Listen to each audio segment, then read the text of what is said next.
Un beau jour, vous rentrez chez vous et Home Assistant ne répond plus. Le SSD vient de mourir et bien sûr sans prévenir comme toujours. Et si vous vous dites « pas de panique, j'ai un NAS avec du RAID ou une synchronisation cloud », cette vidéo va peut-être vous piquer un petit peu.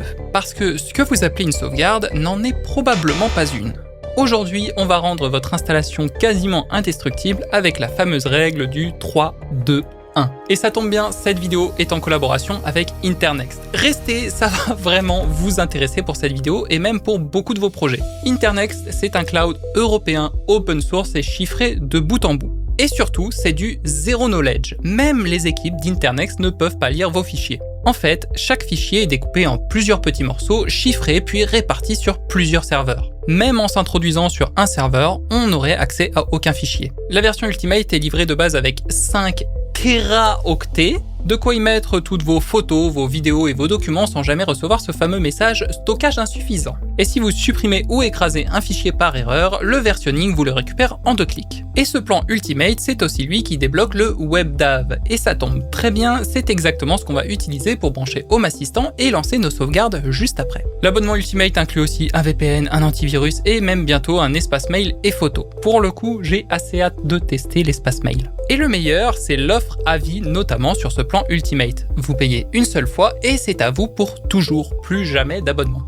Ce genre d'offre devient très rare et rien ne dit qu'elle sera encore là dans quelques mois, donc premier arrivé, premier servi. Mon lien pour obtenir une grosse réduction supplémentaire est en description. Voilà, merci à Internext et on va s'en servir justement dans quelques minutes pour la partie sûrement la plus importante. Mais d'abord, un peu de théorie. Promis, on va faire court, mais comme souvent, c'est indispensable. Commençons par ce que vous risquez vraiment. Votre Home Assistant, ce n'est pas une application qu'on réinstalle en 10 minutes. C'est des dizaines d'heures de configuration, vos intégrations, vos automatisations, vos tableaux de bord, votre historique d'énergie, etc. Et tout ça vit sur un stockage qui a bel et bien une durée de vie, plus ou moins prédéfinie. Un SSD peut mourir du jour au lendemain, et sans même avoir de signe avant-coureur. Et si vous avez un Home Assistant Green, son stockage, c'est une puce eMMC, soudée directement sur la carte. Impossible de la remplacer, et comme toute mémoire flash, elle s'use à chaque écriture. Or, Home Assistant écrit en permanence dans sa base de données.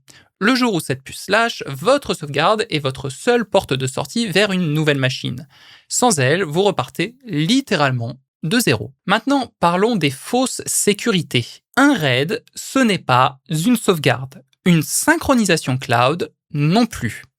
Je m'explique. Pour ceux qui ne connaissent pas, un RAID, c'est simplement plusieurs disques durs qui travaillent ensemble comme s'ils n'en formaient qu'un seul. Dans sa forme la plus simple, tout ce que vous écrivez est recopié en direct sur un second disque identique. Comme ça, si un disque est en panne, l'autre prend le relais aussitôt, sans rien perdre, sans coupure. C'est très malin, mais ça ne règle qu'un seul problème, le disque qui meurt. Parce que le RAID recopie tout en temps réel, y compris vos erreurs. Vous supprimez un dossier par erreur, le second disque efface la copie dans la seconde. Un ransomware chiffre vos fichiers, le RAID chiffre fidèlement le double. Le RAID, c'est de la continuité de service, pas de la sauvegarde. Et une synchronisation type Google Drive ou Dropbox, c'est exactement le même piège. Ce qui disparaît d'un côté, disparaît de l'autre. Attention, il y a bien une différence entre synchronisation cloud et sauvegarde dans le cloud. Une vraie sauvegarde, c'est autre chose. C'est une copie figée dans le temps, séparée de l'original. Une photo de votre système à un instant précis que rien ne peut venir modifier après coup. Gardez cette définition en tête, elle change tout. Bon, alors contre quoi doit-on se protéger exactement ? Dans la réalité, il y a 5 menaces. La première, c'est évidemment l'erreur humaine, souvent la plus sous-estimée et pourtant l'une des plus fréquentes. Une mauvaise manipulation, une automatisation écrasée, une mise à jour qui casse tout. En 2, on a la panne matérielle, c'est ce dont on parlait tout à l'heure, le SSD ou la puce eMMC qui meurt. En 3, on va retrouver la corruption silencieuse, la base de données qui s'abîme sans bruit et vous le découvrez que des semaines plus tard. En 4, le fameux ransomware, un logiciel malveillant qui chiffre tout ce qu'il peut atteindre sur votre réseau, y compris vos sauvegardes si elles sont accessibles. En 5, le sinistre physique, c'est l'incendie, le dégât des eaux, le cambriolage, la foudre, etc. Et c'est pour cette raison que la règle du 3-2-1 existe, parce que ce n'est pas un dogme sorti de nulle part. Chaque chiffre neutralise une menace précise. 3 pour 3 copies de vos données. Si une sauvegarde est corrompue ou a échoué sans que vous le sachiez, il en reste toujours 2 autres. 2 pour 2 supports différents. Si une machine grille, l'autre est toujours là. Et 1 pour une copie hors site, c'est-à-dire hors de chez vous. Si votre logement brûle, est inondé ou cambriolé, ou si un ransomware balaye tout votre réseau local, la copie à l'extérieur survit. 3, 2, 1. Chaque chiffre bouche un trou dans la raquette. Et dans le monde pro aujourd'hui, on va même encore plus loin avec sa version moderne, le 3, 2, 1, 1, 0. Le petit en plus, c'est une copie hors ligne ou non modifiable. Une copie qu'un ransomware ne peut pas atteindre même avec la main sur votre réseau, un disque qu'on débranche après la copie par exemple. Ou un cloud avec versionning qui garde les versions précédentes de vos fichiers. Si un fichier est chiffré par-dessus, vous récupérez la version d'avant. Et le 0, c'est 0 erreur au test de restauration. Parce qu'au final, une sauvegarde qu'on n'a jamais testée, c'est pas une sauvegarde, c'est un espoir. Dernier point, et celui-là, presque personne n'en parle. Votre sauvegarde Home Assistant n'est pas un fichier anodin. À l'intérieur, il y a vos tokens, vos clés d'API, vos identifiants et même votre mot de passe Wi-Fi. Autrement dit, les clés de votre maison. Si ce fichier fuite, quelqu'un peut littéralement reconstruire votre installation et s'y connecter. 2 choses très importantes. 1. La clé de chiffrement des sauvegardes n'est pas une option. On en reparle juste après. Et 2. L'endroit où vous envoyez ce fichier compte énormément. Et c'est exactement là qu'un cloud zero knowledge comme Internext prend tout son sens. Même l'hébergeur est incapable d'ouvrir votre sauvegarde. Avant la pratique, une dernière question et j'aimerais que vous y répondiez vraiment dans votre tête. À cette théorie et passons à Home Assistant et montons ce fameux 3, 2, 1 étape par étape. Pour commencer, on va se rendre dans Paramètres, puis dans Système et bien sûr dans Sauvegarde. Si vous n'avez pas encore configuré de sauvegarde, on va vous demander effectivement de configurer les sauvegardes, donc on va le faire. Et ici, on vous donne votre clé de chiffrement. C'est ce qui va vous permettre par la suite de réinstaller votre ancienne sauvegarde. Donc sauvegardez bien cette clé dans un lieu sûr. Faites suivant et on va prendre l'installation recommandée pour que ce soit pareil pour tout le monde. Si vous voyez que vous n'avez pas de clé de chiffrement de défini, cliquez sur le bouton Définir pour en activer une. C'est très important, c'est ce qui va protéger vos sauvegardes comme je vous le disais précédemment. Tant que vous êtes connecté à Home Assistant, vous pouvez revoir à tout moment cette clé de chiffrement. Mais évidemment, pensez à la sauvegarder avant, puisque le jour où votre Home Assistant tombe, vous ne pourrez plus la récupérer. On va maintenant passer à la configuration des sauvegardes et pour ça, on descend en bas et on clique sur Configurer les sauvegardes.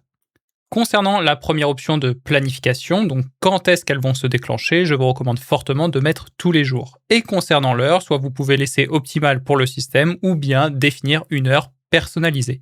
Concernant la rétention, donc c'est-à-dire le nombre de sauvegardes qui seront conservées, ne laissez évidemment pas pour toujours puisque très rapidement, votre système va être saturé. Ici, on va mettre 3 sauvegardes, mais on pourra personnaliser ça au cas par cas après. Dans ce qu'on veut sauvegarder, on va évidemment mettre paramètres de Home Assistant, de toute manière, on n'a pas le choix. Et on va aussi, en tout cas, je vous le recommande, mettre toutes les applications pour que tout soit réinstallé comme il faut. L'historique, c'est pas mal de l'avoir aussi. Vous pouvez aussi mettre les dossiers de partage et les médias, notamment si vous avez des enregistrements caméra. À ce stade, en réalité, aucune sauvegarde ne sera effectuée, puisque comme vous pouvez le voir, dans Emplacement, on n'a aucun emplacement où envoyer ces sauvegardes. Donc, première chose à faire, on va activer ce système pour que les sauvegardes se sauvegardent justement en local, donc sur l'endroit où est installé votre Home Assistant. Ce sera évidemment l'emplacement le plus fragile puisque c'est justement le système où est installé Home Assistant, donc il est évident que si Home Assistant plante, on perd aussi les sauvegardes. Mais par contre, ça permet de revenir en arrière sur un petit truc qui aurait planté, notamment après une mise à jour. Si vous avez l'abonnement Home Assistant Cloud, vous pouvez activer l'option justement Home Assistant Cloud pour envoyer vos sauvegardes là-bas. Ce n'est pas la solution cloud idéale, assez loin de là, notamment pour certaines raisons qu'on a citées avant, mais ça reste une possibilité d'emplacement supplémentaire très facile, même si forcément vous devez payer le cloud tous les mois. On va maintenant ajouter un deuxième emplacement physique pour ceux qui ont un NAS. Dans mon cas, j'ai un TerraMaster, donc forcément ce sera l'apparence de TerraMaster, mais concrètement, chez à peu près tous les fournisseurs de NAS, c'est à peu près les mêmes étapes. On va donc dans les paramètres de notre NAS, dans les dossiers partagés, et on va créer un nouveau dossier partagé. On va lui donner un nom, là en l'occurrence je vais l'appeler HA Backups. Je ne touche pas aux autorisations pour le moment, on verra juste après, et je confirme. On se dirige dans les utilisateurs, on ajoute un nouvel utilisateur, on lui donne un nom, donc moi là en l'occurrence, Home Assistant, un mot de passe bien évidemment, et c'est là que je vais pouvoir lui dire qu'il a le droit d'écrire dans HA Backups, mais par contre dans rien d'autre. Suivant, et je confirme. On va notamment se rendre aussi dans le service de fichiers pour vérifier qu'on a bien un service de fichiers qui est pris en charge par Home Assistant comme Samba, SMB ici. Pour ajouter notre NAS, ce sera donc stockage et ajouter un stockage réseau. Dans le nom, vous pouvez lui donner le nom que vous souhaitez. Ce sera pour de la sauvegarde. Et pour le serveur, c'est l'adresse IP souvent de votre NAS ou en tout cas de Samba ici. Donc pour moi, c'est effectivement l'adresse IP de mon NAS. Juste en dessous, on va venir sélectionner Samba, qui est donc le protocole de fichier qu'on a choisi. Dans partage à distance, c'est en réalité le nom du dossier partagé qu'on a créé tout à l'heure, donc HA_backups me concernant. Pour le nom d'utilisateur, c'est la même chose, c'est le nom d'utilisateur qu'on a défini sur notre NAS, et le mot de passe, c'est le mot de passe appartenant à l'utilisateur. On peut maintenant cliquer sur le bouton connecter, et normalement, si tout se passe bien, voilà, nous avons notre petit NAS qui apparaît ici. Mais ce n'est pas le seul endroit où il apparaît. Si on retourne dans Paramètres, Système et dans Sauvegarde, on va redescendre, configurer les sauvegardes, on voit qu'on a notre NAS qui est apparu ici. On peut donc l'activer et on va aller cliquer sur le bouton Paramètres. Parce que ici, vous voyez que vous pouvez configurer une rétention spéciale pour cet emplacement. On va donc cliquer dessus, marquer choisir personnaliser plutôt, et là on peut choisir un nombre de sauvegardes bien plus grand parce que notre NAS a plus d'espace. Donc pour moi je vais mettre 30 sauvegardes, mais en réalité je pourrais mettre beaucoup plus. Sachant qu'on fait une sauvegarde par jour, ça nous fait donc 30 jours où on peut remonter en arrière. Notre règle des 3 sauvegardes est donc bonne, celle des 2 emplacements aussi, mais pas encore celle de notre sauvegarde hors site. Vous pouvez tout à fait choisir Home Assistant Cloud, c'est la solution clairement de facilité, pas forcément la plus sécurisée ni la plus économique à long terme, mais c'est une possibilité. Si vous avez la chance de voir cette vidéo assez tôt, je vous recommande quand même fortement de vous tourner vers l'offre à vie de Internext. Cette partie de la vidéo n'est plus du tout sponsorisée, mais on parle quand même d'un service cloud 5 Teraoctets à vie pour 500 € hors taxe, si vous passez par mon lien, bien sûr. Donc c'est quand même assez imbattable, très très vite rentabilisé, c'est même payable en plusieurs fois sans frais avec PayPal et Klarna, je crois. Donc penchez-vous quand même dessus, je pense que ça pourrait être utile pour beaucoup de vos projets. Et justement, si vous avez l'offre ultime de Internext, vous pouvez connecter très facilement ça à Home Assistant pour vos sauvegardes, vos rush caméras, etc. Pour ça, vous copiez cette URL que je vous ai mise aussi en description, vous vous rendez dans vos applications, installez une application et sur les 3 petits points, vous allez cliquer sur Dépôt, Ajouter et vous collez cette URL. Ajouter. Vous allez revenir en arrière, recharger la page et si vous descendez, vous allez trouver Internext WebDAV. Je pense que vous avez l'habitude, vous cliquez sur le petit bouton Installer. Sur Internext ou sur tout autre drive, je vous conseille d'aller dans les paramètres de sécurité et d'activer la double authentification. Donc ici, on va cliquer sur Activer la double authentification. Suivant. Et vous récupérez ce code qui sert de double authentification et qui vous sera demandé justement dans le plugin pour Internext. Une fois que l'activation de la double authentification est réalisée, on va venir créer un nouveau dossier. Moi, je vais l'appeler HA Backups comme tout à l'heure pour envoyer mes sauvegardes là-dessus. Entre-temps, le plugin Internext WebDAV s'est installé, mais avant de le démarrer, on va se rendre dans Configuration et on va remplir les infos qu'on nous demande. Mais on va aussi afficher les options de configuration supplémentaires, ce qui nous permet d'afficher le secret TOTP que je viens de vous faire récupérer. De façon tout à fait basique, vous remplissez votre adresse email, votre mot de passe, le secret TOTP du coup qu'on a créé tout à l'heure. Si vous avez un workspace, vous le remplissez ici en indiquant son ID, mais normalement, ce n'est pas nécessaire. Vous indiquez un nom d'utilisateur et un mot de passe pour le serveur WebDAV. Vous pouvez mettre ce que vous voulez, mais c'est les informations qu'on va remettre après. Vous retournez dans Informations et vous démarrez le plugin. Dans le journal, une fois que vous avez la mention Starting Internext WebDAV Server Done, c'est que tout est bon. Pour autant, Home Assistant peut l'afficher comme non démarré, c'est juste qu'il suffit de recharger la page. Avant de partir, on va venir copier-coller l'URL qui est juste ici. En fait, cette URL, elle correspond juste au nom du container créé par le plugin qui est juste ici. Mais du coup, on la sélectionne et on la copie. Ensuite, on clique sur Paramètres, Appareil et services, puis on clique sur Ajouter une intégration et on recherche l'intégration WebDAV. Et c'est justement ici que vous allez pouvoir copier l'URL. Ici, vous allez renseigner le nom d'utilisateur et le mot de passe que vous avez configuré dans le plugin. Et pour le chemin de backup, c'est tout simplement l'emplacement de votre dossier. Donc nous ici, ce sera slash parce que c'est la racine, HA_backups. Si vous voulez les mettre par exemple dans un sous-dossier de HA backups, eh bien vous écrirez HA backups slash le dossier en question. Une fois que c'est bon, vous pouvez valider et vous avez le petit serveur WebDAV qui s'affiche.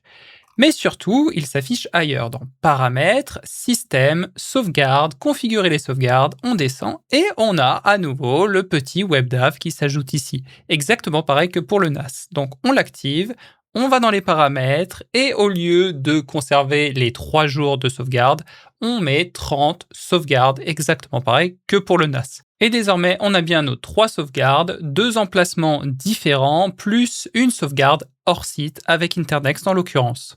On a donc validé la règle du 3, 2, 1. Maintenant, souvenez-vous tout à l'heure du fameux 0 dans le 3, 2, 1, 1, 0. 0 erreur au test de restauration. Eh bien, c'est exactement ce que je vais faire ici pour vérifier que tout notre système fonctionne. Je vais faire un test de sauvegarde, puis de réinstallation. Pour ça, on va cliquer sur Sauvegarder maintenant et Sauvegarde automatique. Après la sauvegarde réalisée, je m'amuse à être le parfait pyromane de Home Assistant et de tout détruire. De retour sur Home Assistant, c'est comme si on n'avait jamais installé Home Assistant, comme si on venait de recevoir une nouvelle machine. Je me rends donc sur Internext pour télécharger ma dernière sauvegarde. Plutôt que de tout recommencer à zéro, importer une sauvegarde. Et après quelques temps, on récupère effectivement le contenu qu'on avait sur notre sauvegarde. On coche tout et on insère notre ancienne clé de chiffrement. C'est pour ça que je vous disais qu'il fallait bien la sauvegarder. Le miracle tant attendu se produit, on voit que j'ai bien retrouvé mon utilisateur. Si je vais dans Paramètres, Appareil, je retrouve absolument tout comme le WebDAV qu'on avait configuré juste avant. Pareil dans les applications et pareil bien sûr dans les sauvegardes qu'on avait configurées. On retrouve absolument tout comme on l'avait laissé avant. Et c'est pour ça qu'il est important de faire aussi des sauvegardes cloud. Et voilà, faisons le point sur ce qu'on vient de mettre en place. Une sauvegarde automatique et chiffrée sur votre machine, première copie. Une copie sur votre NAS, sur un deuxième support. Et une copie hors site dans le cloud d'Internext. 3 copies de support et une hors site. Vous avez un vrai 3, 2, 1. Votre Home Assistant peut brûler, être volé ou voir son stockage lâché, vous ne perdrez plus rien. Un dernier conseil, et c'est peut-être le plus important de tous, souvenez-vous du 0 de tout à l'heure. De temps en temps, lancez une vraie restauration et vérifiez que tout remonte. 10 minutes d'exercice pour transformer un espoir en une certitude. Pour retrouver le lien d'Internext avec la réduction et la donne, tout est en description. Si cette vidéo vous a aidé à dormir un petit peu plus tranquille, n'hésitez pas à laisser un petit pouce bleu, vous le savez, ça aide énormément la chaîne. Abonnez-vous pour ne pas manquer la suite, on se retrouve très vite. Ciao!